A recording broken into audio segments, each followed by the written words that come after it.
Hello, Yeah. Andy. How are you? Fine, no, I'm good, Bacho. Thanks for having me. How far? It's been wonderful to see your face, even though we didn't. It's been very long. We meet face to face too. I I said, think since school days. yeah, but we've been chatting now, so. Yeah. That kind of thing. It's But been wonderful to have you on the thanks. show. Welcome to the Umar Bacho podcast, where we discuss matters in public affairs and especially politics. In this episode, we are especially going to discuss politics with Andy. And let me give you a brief introduction to Andy. Andy is young, vibrant politician from the north who is also an obedient. So today we are going to explore the obedient movement with Andy in the north because there are so many speculation around obedient movement, more especially in the north. And now the political space in Nigeria is very heated. So we want to hear from this young gentleman about their movements and the predictions and things that are folding in the political space in Nigeria. Once again, welcome, Andy. Thanks for having me, Bacho. Okay, Andy, what I would like to first discuss with you is, there is this popular saying, there is this speculation that Mm. the obedient movement is not very popular in the north. How do you find yourself in the movement while you are in the co-north? Now, the truth is that how I actually find myself in this movement is that I was tired with the shambolic governance that has been going on for over the years. You understand? I think over the years there has been a government with non-accountability. There has been a government with that has zero concern about the masses. There has been a government that has zero concern about the poor people. There have been governors that have zero concern about so many things that concerns me and you. You understand? The Yes, struggling masses.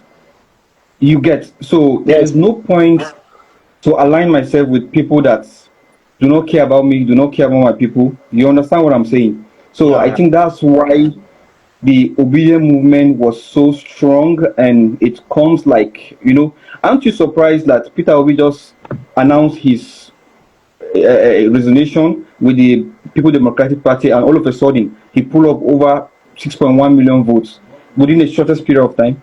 Yeah. That's That really surprised Nigerians.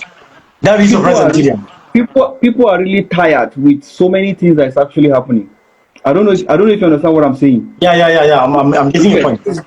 it's just the system that is just somehow the electoral system that was just somehow. If not, believe in me, Peter Obi will have been the president of this country. But But but, but Andy, let me not take your breath. But don't you think that Peter Obi is also one of the old administrators, like the old founding fathers of this political problem in this country? Because Peter Obi has been a governor since I think 20 is it 20 two and three. so, 2 and 3 or 2 and 7, something like that. So don't you so, think that we is also part of the problem because all these old politicians are the one we are complaining that they are the problems? Don't you think Peter Obi is the problem, or do you think that maybe Peter Obi is there will be a sense of accountability, like massive priority in the movement? Were you telling me these are the reasons that uh, draw your attention to the movement? of course, I needed something new. I needed something I can hold accountable for. And if you check some of his manifestos, that's one of the priorities. You understand? So I Yes. needed somebody that I can hold accountable. I knew the other people in the other party that's the candidates are actually flagging those other party. We know their track records. You understand? So, but I, to some extent, I felt Peter Obi is a kind of exceptional somebody that can take Nigeria to the next level. You understand? Yes. Yeah. But and it's also amazing that most of the obedient movement you see very young people in very active young people in the Of course. movement. Of Definitely, course. definitely. But here I would also like to ask you during the previous election, the Yeah. obedient I've been following the obediently like bumper to bumper. The obedient movement is one of the most radiant, most active, vibrant movements. What really happened to the obedience? Because all of a sudden after the election, the movement was so quiet. We didn't hear anything. There is no all this accountability, all this call of government actions, strikes and everything. What really happened to the movement? Now, the truth is that, most of we, the obedience, were people that were actually, you won't see any obedient that, in fact, one of the interesting things about most obedient, if somebody says that he's obedient, you will see him. He's not somebody who is struggling like that. I can definitely agree with you. You Yes. get most people From the experience I have, I can agree with you. yes. In fact, I know of people that told me back then that, look, if Peter B doesn't win this election, I'm leaving this country, and majority of them left. Yes. You understand? So Yes. the truth is that yes, you may say the obedient movement is not actually, it's a group of people that are being moved by the struggle of this country, the poor performance of governance, the anger is what pull up, it's what pull up the establishment of the obedient movement. You understand what I'm saying? So Yes. after the 2023 election, now the system was like, okay, look at how the election is going to be. It's going to be transmitted electronically.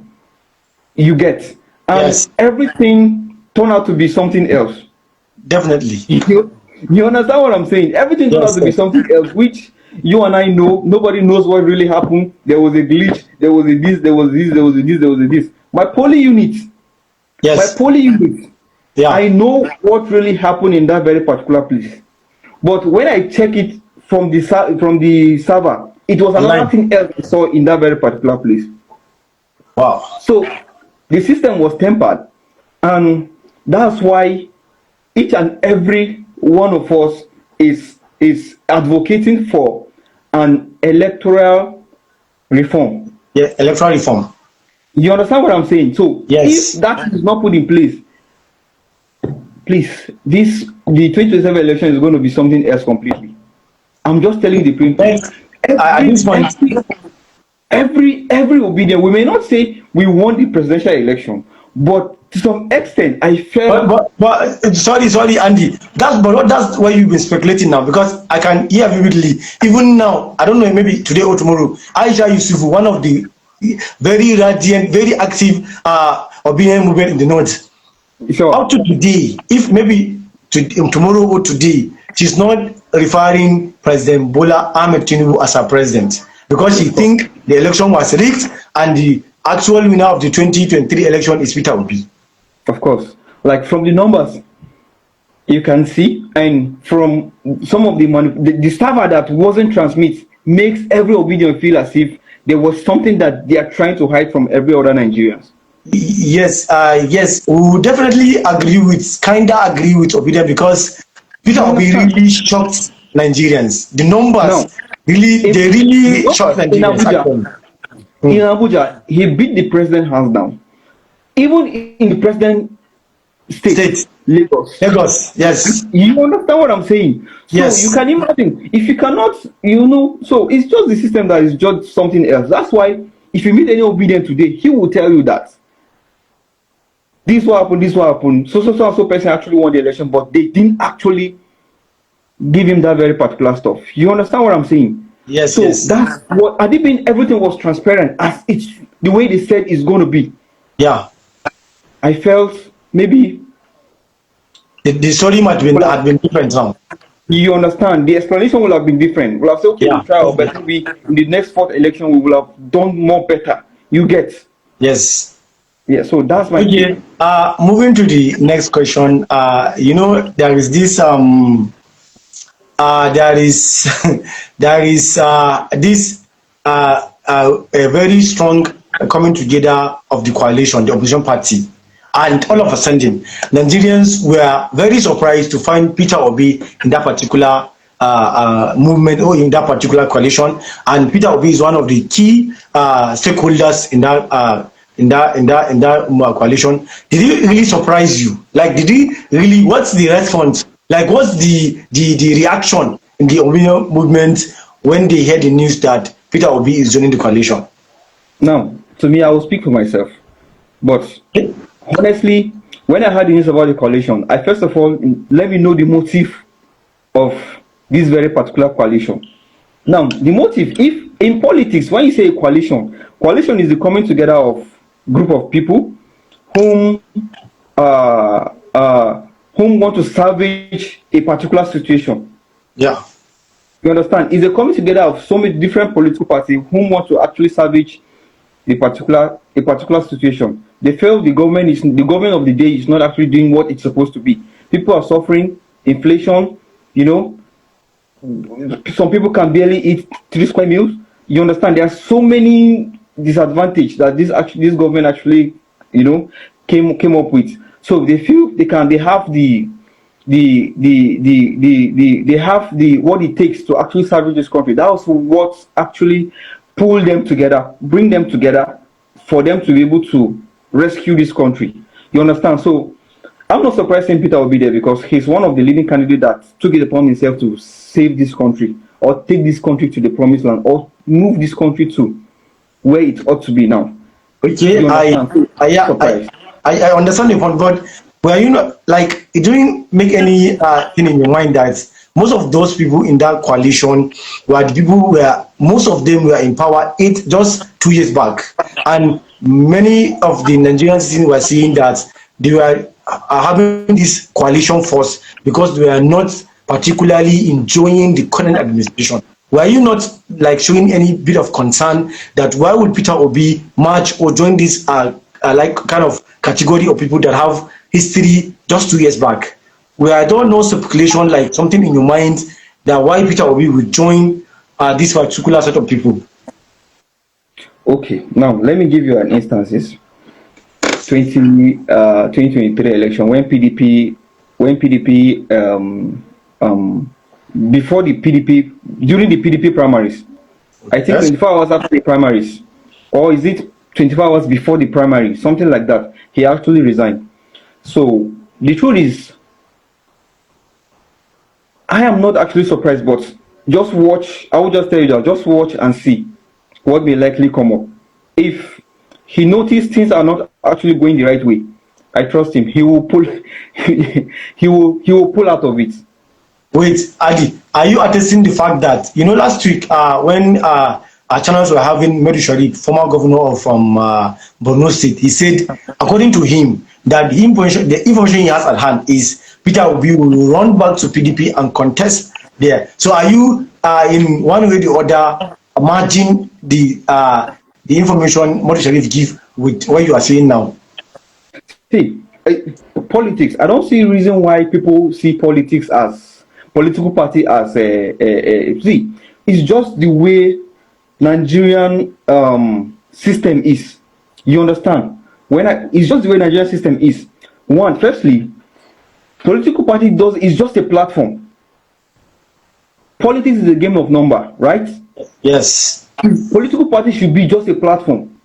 Virtual, if today you're going to Lagos, yes, and you notice the car or the means of transportation that is taking you to Lagos will not actually reach Lagos, you will jump from that very particular vehicle and go into another vehicle. You understand what I'm saying? Yes. So, joining any political party is not actually a problem to me if our electoral system is actually working. Aren't you surprised that Labour Party, that has never been in a front runner of the news, the moment people feel is actually credible to lead this nation, just join that party, everything boom. You understand? So even if we create our party today and we feel you are the right candidate that's going to lead us, we are following you. So Peter Obi should not be an exception. You understand what I'm saying? He shouldn't be an exception. I expect him, if he know that the ADC coalition party is not going to take him to the promised land, there is no two ways about it. He is free to leave to any other party. You see, I just lost my life. This is Nigeria for us. I just lost my life. This is Nigeria for all of us. It's a normal thing now. It's a normal thing. Even me, I'm not having like now. It's inverted. I'm actually on. Can you see me? Let's manage. Yeah. Sure. I can see you. Let's manage the light we have. You see, this Okay. is really Nigeria. This is a perfect example of Nigeria for us. This, how many years of this very particular dispensation and life is not yet stable? People are still struggling with life. And you see, I can, what's funny? During manifestation, during campaign, President Hmm. Bola Ahmed Tinubu said it vividly. It is there on the internet, on the record, that if he did not fix lights within these 4 years, we should not Nobody vote should. him. What will you say on this? Relating to what really happened just right now. Ah, now let me tell you something. You see, that's why I will always relate, or I will always answer my question with our electoral process. We were in school studying history of politics. We know the power of incumbency so well. If you can remember vividly, power of Yes. incumbency. Now, the incumbent government always have the power. They regulate virtually almost everything. Now, you don't expect somebody whom selects or appoint an INEC chairman, and that same INEC chairman should throw him out of the. So, there are people in this country that what they need is just to get the power. Once they get the power, it will be very difficult for them to leave that very particular seat, except they rule for that 8 years. Can you hear me? Are you there? Can you hear me? Can you hear me? Andy, Yes, can you hear me? yes, I'm having network issues. Sorry. But right now, can you hear me? Yes, I can hear you right now. Now, African politicians have this power of incumbency to hold on to. Yeah. You understand what I'm saying? Now, Yes. history of Nigerian politics, if you check from the last, it looks so weird to anybody for him to just lose power like that. Some people only need to just enter the office, and once they enter the office, to remove them is going to be a tug of war. Yes, this brings me to the right question that I want to ask you. Peter Obi made a promise to Nigerians. He even said it vividly. The tweet is there that it is a sacrosanct, that he only intends to govern this country. Andy, are you with me? Yes, I'm with you. Yes. Peter Obi said his intention was to govern this country for only one term, that's 4 years. He made a promise. He also said that promise is a sacrosanct. It's something very important to him, that he will only govern this country for 4 years. Andy.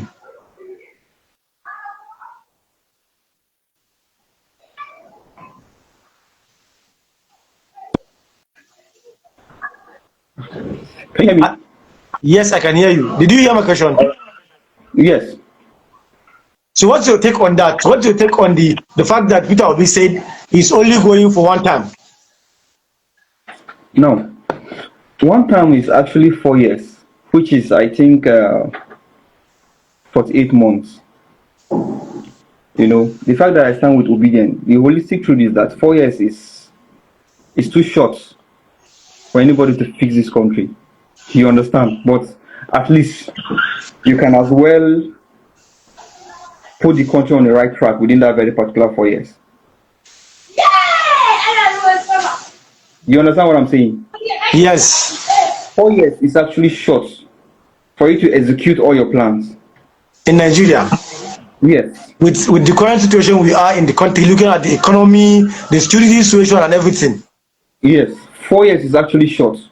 But Peter Obi said 4 years is 4 years enough. is enough for him. 4 years is enough. 4 years is enough for you to put the country on the right track and set a track record. Like if you check one of his tweets that he did, he mentioned some couple of Leaders. people. Abraham Yeah, Lincoln, like John F. Kennedy, Mandela. Mandela. Yes. You understand? Like of And Lincoln and everything. Yes. you get. So from that very particular moment, I think their ideology was hold on to, and it is being passed from tenor to tenor till today. You understand? They have been regarded as one of the greatest presidents of America. Jeff Yes. Kennedy, Abraham Lincoln, you understand, and the likes of them. Now, when it comes to Nelson Mandela, he did a lot. although his own is age, because he spent most of his life actually fighting for the apartheid. Apartheid, yeah, apartheid movement, yes. Yeah, and other things. So he came out to prison. Age actually caught up with him, and everything, pressure sets in, and he has to leave office for Jacob Zuma. I think so. You understand? So 4 years, based on the current situation, because okay now, if you notice, we're in the second year. We're just in the third year right now. Yes. It's still fresh, and if you notice, campaign is actually going on. Definitely, yeah. Will you say you want to govern this very particular nation within 4 years and fix everything? The answer is no. But at least, and let me freshen up your memory back to 2011. If you notice, the problem we're in right now, there is a setup technically that, okay, the South should rule for 8 years. Yes. It then transfer it to the North. Yes. It's not actually in the constitution, but to an average Nigerian, that's how he sees it. It should be, yes. That's how it should be, yes. That's how we feel it ought to be. But it's not supposed to be like that. So I felt maybe Peter Obi is actually aware of the Nigerian mentality. He's actually aware of the Nigerian mentality. Definitely.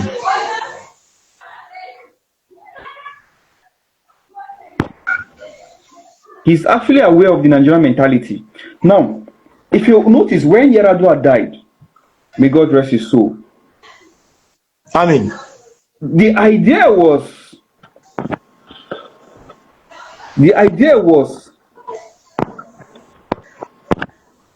are you there? Can you hear me? Yes, I can hear you. I'm with you.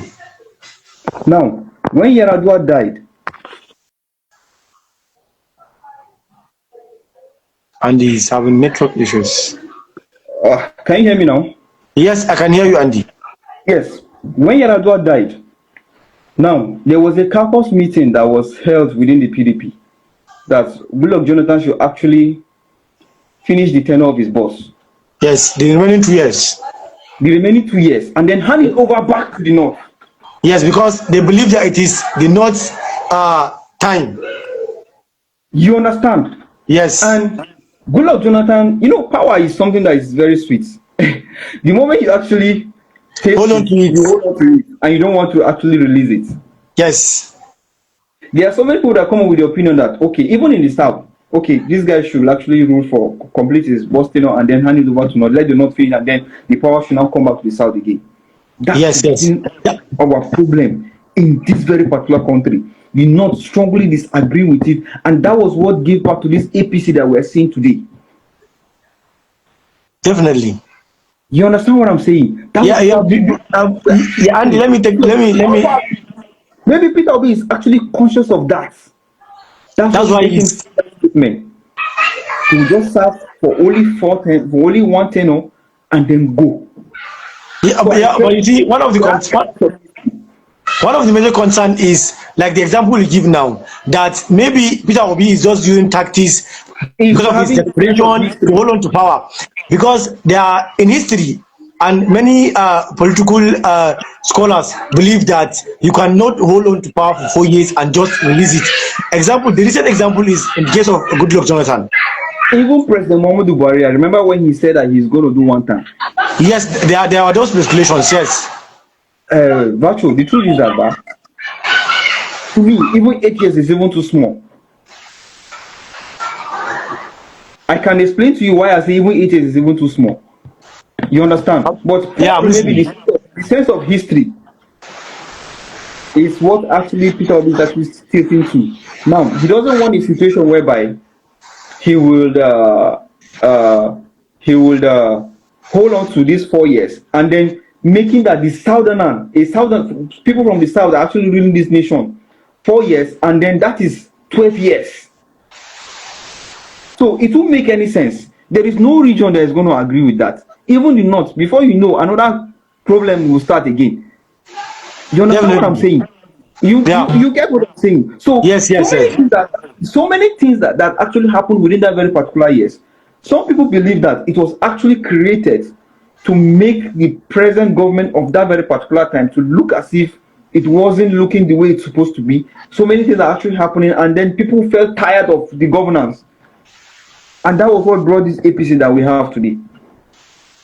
And Andy, yes, thank you very much for finding time to attend this podcast, live podcast. It's been a very great discussion with you. Due to time factor and some of the issues we are facing as Nigerians, me and you know the issues, the problems we've been facing in this country. We would like to end this session today and now, and we will find time to invite this young, handsome, vibrant, obedient in our next session to discuss more with him. Thank you very much, Andy, for finding time to join us. Thank you so much for having me, Bacho. Thank you. All right. See you later. Bye. All right. Mm-hmm.